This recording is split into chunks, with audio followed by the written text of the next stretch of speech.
చాలామంది రైతన్నలు నాకు ఫోన్లు చేస్తారు, మెసేజ్లు పెడతా ఉన్నారు, ఇన్స్టాగ్రామ్లో మెసేజ్లు పెడుతున్నారు, ఫేస్బుక్లో మెసేజ్లు పెడుతున్నారు, వాట్సాప్ కాల్స్ కూడా చేస్తూ ఉన్నారు. ఏంటంటే మాకు రైతు భరోసా పైసలు ఇంకా వల్లేదు, మీరేమో 2 ఎకరాలకు రైతు భరోసా పడుతుంది అన్నారు, మరి మాకు ఇంకా వల్లేదు, కారణం ఏంది అని చెప్పి చాలామంది ఫోన్లు చేస్తూ ఉన్నారు. కొంతమంది ఏమో ఫోన్లు చేసి థ్యాంక్ యూ బ్రదర్, మీరు చేయబట్టి రైతు భరోసా వచ్చింది, మీరు గట్టిగా ఫైట్ చేసిరు, కాంగ్రెస్ ప్రభుత్వాన్ని ప్రశ్నించారు, కాంగ్రెస్ ప్రభుత్వాన్ని నిలదీసిర్రు, రైతు భరోసా పైన మీరు చాలా పోరాటం చేసిరు అని చెప్పి చాలామంది రైతన్నలు నాకు ఫోన్ చేసి థ్యాంక్ యూ చెప్తా ఉన్నారు. ఈరోజు నేను ఈ స్థాయిలో ఉన్నా అంటే, నేను ఈ స్క్రీన్ ముందు నిలబడి మాట్లాడుతున్నా అంటే నా రైతన్నలే కారణం.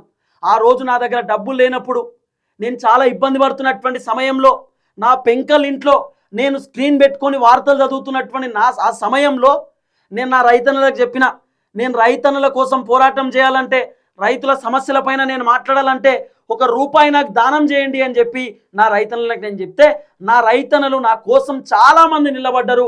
ఆ రోజు సుమారు నా రైతన్నలు నాకు ఎంత కాదన్నా కూడా ₹1,50,000 నా అకౌంట్లో కొట్టి నా రైతన్నలు నాకు ఈ స్క్రీన్ కొనిచ్చారు. కాబట్టి నా రైతన్నల స్క్రీన్ ఇది. నేను వెనకాల ఈరోజు ఈ స్క్రీన్ పెట్టుకొని మాట్లాడుతున్నా అంటే మా రైతన్నలకు సంబంధించినటువంటి డబ్బులతో కొనుక్కున్నటువంటి స్క్రీన్ ఇది. కాబట్టి నేను ఎప్పుడు కూడా మా రైతన్నలను నేను మర్చిపోను, నా రైతన్నలను ఎప్పుడు కూడా మర్చిపోను. అందుకే రైతుల సమస్యలపైన మాట్లాడుతున్నా, రైతుల కోసం పోరాటం చేస్తున్నా, నా రైతన్నల కోసం ఎక్కడి దాకన్నా పోతా.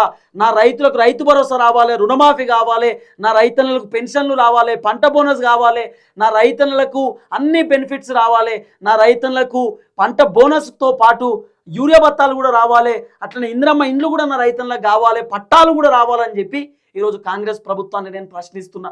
ఆ రోజు నేను చాలా ఇబ్బంది పడుతున్న సమయం, నేను ఒకే ఒక మాట మా రైతన్నలకు చెప్పిన, రైతుల గురించి నేను పోరాటం చేయాలంటే, రైతుల గురించి నేను మాట్లాడాలంటే నాకు ₹1 నా అకౌంట్లో దానం చేయండి, నేను ఒక స్క్రీన్ కొనుక్కోవాలనుకుంటున్నా, నాకు స్క్రీన్ లేదు వార్తలు చదవడానికి అని చెప్తే నా రైతన్నలు చాలామంది నాకు డబ్బులు కొట్టిరు. ₹1,50,000 నా అకౌంట్లో పైసలు కొట్టిరు నా రైతన్నలు. నేను ఆ రోజు నా రైతన్నలను అడిగితే, కాబట్టి ఈ స్క్రీన్ నా రైతన్నలు కూడా ఇచ్చినటువంటి స్క్రీన్ నాకు. కాబట్టి నేను ఎప్పుడు కూడా నా రైతన్నలు నేను మర్చిపోను. అందుకే రైతు భరోసా గురించి గట్టిగా ఫైట్ చేసిన, ఈ కాంగ్రెస్ ప్రభుత్వాన్ని ప్రశ్నించిన, నిలదీసిన, కాంగ్రెస్ ప్రభుత్వాన్ని మూర్చెర్ల నీళ్ళాపించిన, రైతు భరోసా గురించి 2024లో నేను ధర్నా చేసిన. నా ఆఫీస్లో కూర్చొని పొద్దున్నాక నేను అన్నం తినలే, రైతు భరోసా అకౌంట్లో వేయాలని చెప్పి.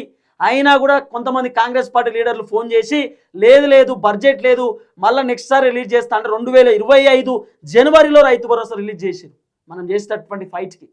కాబట్టి రైతు భరోసా గురించి మనం గట్టిగా మాట్లాడినాం.